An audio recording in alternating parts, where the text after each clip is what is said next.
So I'm a freshman at Fresno State. The first week I saw people with scooters, skateboards, and I thought like, oh man, look at them, they just go right by me.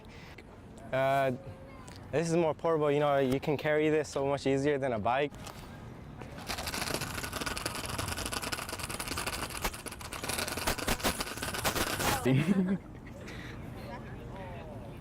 Get to class a lot faster, right? And then I'm not sweating, rushing, walking when I get to class. Whenever you have to walk across campus and you have like a 10-minute period, it makes it a little bit difficult because you're like rushing there. So whenever you get into class, you're like gassed out or like sweating, and then the scooter helps out because you just kick a little bit, a couple of times, and you're like golden.